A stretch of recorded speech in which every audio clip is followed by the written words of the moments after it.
ಇವತ್ತಿನ ಈ ಒಂದು ಪತ್ರಿಕಾ ಪ್ರಕಟಣೆಯಲ್ಲಿ ಭಾಗವಹಿಸಿರುವ ನಮ್ಮ ಪಕ್ಷದ ಹಿರಿಯ ಮುಖಂಡರಾದಂಥ ಉಗ್ರೇಶಣ್ಣನವರೇ, ಮತ್ತೊಬ್ಬ ಹಿರಿಯರಾದಂಥ SR ಗೌಡ್ರೆ, ರಂಗಶಮ್ಮಣ್ಣನವರೇ, ಮಲ್ಲಣ್ಣನವರೇ, ರಂಗೇಗೌಡ್ರೆ, ರಾಮತಣ್ಣನವರೇ, ರೇಣುಕಕ್ಕನವರೇ, ಹಾಗೂ ನಮ್ಮ ಮಾಜಿ ನಗರಸಭೆ ಅಧ್ಯಕ್ಷರಾದಂಥ ಅಂಜಿನಪ್ಪನವರೇ, ಹಾಗೂ ಇಲ್ಲಿ ನೆರೆದಿರುವ ಎಲ್ಲ ನಮ್ಮ ಪಕ್ಷದ ಹಿರಿಯ ಮುಖಂಡರುಗಳೇ, ಹಾಗೂ ಎಲ್ಲ ಮಾಧ್ಯಮದ ಅಣ್ಣ ತಮ್ಮಂದಿರೇ, ಈಗಾಗಲೇ ಇಡೀ ರಾಜ್ಯಾದ್ಯಂತ ನಮ್ಮ ಪಕ್ಷದ ವತಿಯಿಂದ ಜಮೀರ್ ಅಹಮದ್ ಅವರ ಹೇಳಿಕೆಯನ್ನು ಖಂಡನೆ ಮಾಡ್ತಿದ್ದಾರೆ. ಅದೇ ರೀತಿ ನಾವು ಸಹ ಇವತ್ತು ಶಿರಾ ತಾಲೂಕಿನಿಂದ ಒಂದು ಪತ್ರಿಕಾ ಪ್ರಕಟಣೆಯನ್ನು ಮುಖೇನ ಅವ್ರನ್ನ ಖಂಡನೆ ಮಾಡಬೇಕು, ಖಂಡಿಸಬೇಕು ಅಂತ ಇವತ್ತು ತೀರ್ಮಾನ ಮಾಡ್ಕೊಂಡು ಇವತ್ತು ಪತ್ರಿಕಾ ಪ್ರಕಟಣೆಯನ್ನು ಕರೆದಿದ್ದೀವಿ. ಮೊದಲನೇದಾಗಿ ನಾನು ವೈಯಕ್ತಿಕವಾಗಿ ತಾಲೂಕು ಘಟಕದ ಅಧ್ಯಕ್ಷನಾಗಿ ಜಮೀರ್ ಅಹಮದ್ ಅವರು ಕಪ್ಪು ಬಣ್ಣದ ಜನಾಂಗೀಯ ಜನಾಂಗೀಯ ನಿಂದನೆಯನ್ನು ಮಾಡಿರೋದನ್ನ ಮೊದಲನೇದಾಗಿ ನಾನು ಖಂಡಿಸ್ತಾ, ಇವತ್ತು ನಮ್ಮ ಇಡೀ ರಾಷ್ಟ್ರವೇ ನಮ್ಮ ಕುಮಾರಣ್ಣನವ್ರನ್ನ ಮೆಚ್ಚಿಕೊಂಡಿದೆ. ಅವರು ಮುಖ್ಯಮಂತ್ರಿ ಆದಾಗ ಅನೇಕ ಜನಪರ ಕಾರ್ಯಗಳನ್ನ ಮಾಡಿದ್ದಾರೆ.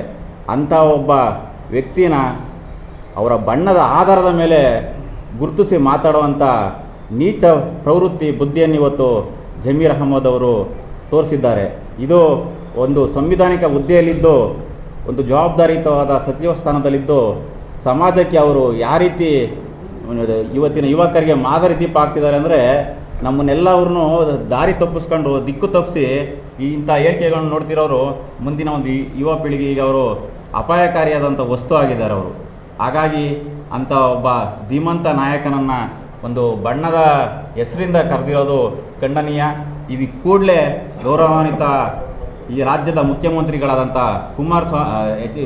ಸಿದ್ದರಾಮಯ್ಯನವರು ಕೂಡಲೇ ಶಿಸ್ತು ಕ್ರಮ ತಗೋಬೇಕು. ಯಾಕೆಂದರೆ ನಮ್ಮ ಮುಖ್ಯಮಂತ್ರಿಗಳು ನಾನು ಹುಟ್ಟಬೇಕಾದ್ರೆ ಯಾವುದೇ ಒಂದು ಜಾತಿಯಿಂದ ಅರ್ಜಿ ಹಾಕೊಂಡು ಅಥವಾ ಇಲ್ಲಿ ಹುಟ್ಟಬೇಕು ಅಂತ ಹೇಳಿಲ್ಲ, ಸಮಾಜಕ್ಕೆ ಒಂದು ಮಾದರಿಯಾಗಿರ್ತೀನಿ ನಾನು ಅಂತ ಹೇಳಿದಂಥ ಮುಖ್ಯಮಂತ್ರಿಗಳು ಅವ್ರ ಸಚಿವ ಸಂಪುಟದಲ್ಲಿರೋ ಸಹೋದ್ಯೋಗಿ ವಿರುದ್ಧ ಯಾವುದೇ ಕಾರಣಕ್ಕೂ ನಿರ್ದಾಕ್ಷಿಣ್ಯವಾಗಿ ಶಿಸ್ತು ಕ್ರಮವನ್ನು ಈ ಕೂಡಲೇ ಜರುಗಿಸ್ಬೇಕು.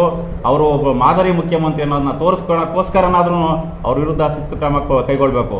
ಇದ್ರ ಜೊತೆಗೆ ಜಮೀರ್ ಅಹಮದ್ಗೆ ಅವ್ರಿಗೆ ಸಂಸ್ಕಾರನೇ ಇಲ್ಲ ಅಂತ ಹೇಳ್ತೀನಿ. ಯಾಕೆಂದರೆ ಒಂದು ವಂಶವನ್ನೇ ಕೊಂಡ್ಕೊಳ್ತೀನಿ ಅಂತ ಹೇಳ್ತಾರೆ. ಒಂದು ವಂಶ ಅಂದರೆ ಅವ್ರಿಗೇನಾದ್ರೂ ಅರ್ಥನೇ ಇಲ್ಲ. ಅದರಲ್ಲಿ ವಯಸ್ಸಾದ ತಂದೆ ತಾಯಿಗಳು, ಅಜ್ಜಿಗಳು, ಮಕ್ಕಳು, ಹೆಣ್ಮಕ್ಳೆಲ್ಲ ಇರ್ತಾರೆ. ಅವರು ಒಬ್ಬರು ಕೊಂಡ್ಕೊಳ್ತೀನಿ ಅಂತ ಹೇಳಿದ್ರೆ ಯಾವ ಅರ್ಥ ಬರ್ತದೆ ಅಂತ ನಾವು ಹಿಂದೂಗಳಾಗಿ ಯೋಚನೆ ಮಾಡಬೇಕಾಗ್ತದೆ. ಪ್ರತಿಯೊಬ್ಬ ಹಿಂದೂನು ಭಾರತೀಯನೂ ಅದನ್ನು ಖಂಡಿಸ್ಬೇಕು. ಅದೇ ರೀತಿಯಾಗಿಯೂ ಮುಸ್ಲಿಮ್ಸ್ ಜನಾಂಗದಕ್ಕೂ ಅವರು ಅವಮಾನ ಮಾಡಿದ್ದಾರೆ. ಯಾಕೆಂದರೆ ಮುಸ್ಲಿಮ್ಸ್ ಜನಾಂಗದಲ್ಲಿ ಗೌರವಯುತವಾಗಿ ಬಾಳ್ತಾ ಇರೋವಂಥವ್ರು ಸಾವಿರಾರು ಕುಟುಂಬಗಳಿದ್ದಾವೆ. ಅವರೇ ಆದಂಥ ಅನೇಕ ದಾನ ಧರ್ಮಗಳನ್ನ ಅವ್ರ ಅಲ್ಲಾದಲ್ಲಿ ಹೇಳ್ತೈತೆ, ಅನೇಕ ದಾನ ಧರ್ಮಗಳನ್ನ ಮಾಡಿ ಅಂತ ಹೇಳ್ತೈತೆ. ಇಂಥ ಒಂದು ಸಮಾಜಕ್ಕೆ ಅವರು ಕಳಂಕರಾಗಿದ್ದಾರೆ. ಖಂಡಿತವಾಗ್ಲೂ ಅವರು ಬೇಕಾಬಿಟ್ಟಿಯಾಗಿ ಮಾಧ್ಯಮದ ಮುಂದೆ ಕ್ಷಮೆಯನ್ನು ಕೇಳಿದ್ದಾರೆ. ಗೌರವಯುತವಾಗಿ ಮಾಧ್ಯಮದವ್ರನ್ನ ಕರೆದು ಗೌರವಯುತವಾಗಿ ಈ ರಾಜ್ಯದ ಜನತೆಗೆ ಕ್ಷಮೆ ಕೇಳಬೇಕು, ನಾನು ತಪ್ಪು ಮಾತಾಡಿದ್ದೀನಿ ಅಂತ ಕ್ಷಮೆ ಕೇಳಬೇಕು ಅಂತ ಈ ಮೂಲಕ ಒತ್ತಾಯ ಮಾಡ್ತೀನಿ, ಆಗ್ರಹ ಪಡಿಸ್ತೀನಿ. ಇಲ್ಲ ಅಂದರೆ ಮುಂದಿನ ದಿನಗಳಲ್ಲಿ ಜಮೀರ್ ಅಹಮದ್ ಖಾನ್ ಅವರೇ ಏನಾದರೂ ಬಹಿರಂಗವಾಗಿ ಕ್ಷಮೆ ಕೇಳಿಲ್ಲ ಅಂದರೆ ಇಡೀ ರಾಜ್ಯಾದ್ಯಂತ ನಮ್ಮ JDS ಸಂಘಟಿತವಾಗಿ ಅವರೆಲ್ಲೇ ಹೋದ್ರೂ ಪ್ರತಿಭಟನೆ ಮಾಡೋ ಮುಖಾಂತರ, ಕಪ್ಪು ಬಟ್ಟೆ ತೋರಿಸೋ ಮುಖಾಂತರ ಅವ್ರಿಗೆ ಉಗ್ರವಾದ ಹೋರಾಟವನ್ನು ಮಾಡಿ ಅವ್ರಿಗೆ ಬಿಸಿ ಮುಟ್ಟಿಸೋಂಥ ಕೆಲಸವನ್ನು ಮಾಡ್ತೀವಿ. ಇದೇ ರೀತಿ ಈ ಕರ್ನಾಟಕದ ಜನತೆ ಎಚ್ಚೆತ್ತುಕೊಳ್ಳಬೇಕು. ಇಂಥ ಒಬ್ಬ ದುರಾಂಕಾರಿ ದುಡ್ಡಿನ ಅಹಮಿಂದ ಮಾತಾಡ್ತಿರೋಂಥ ವ್ಯಕ್ತಿಗೆ ಮುಂದಿನ ದಿವಸಗಳಲ್ಲಿ ತಕ್ಕ ಪಾಠ ಕಲಿಸ್ಬೇಕು ಅಂತ ನಿಮ್ಮ ಪತ್ರಿಕಾ ಮಾಧ್ಯಮದ ಮುಖಾಂತರ ಕೇಳ್ತಿದ್ದೀನಿ.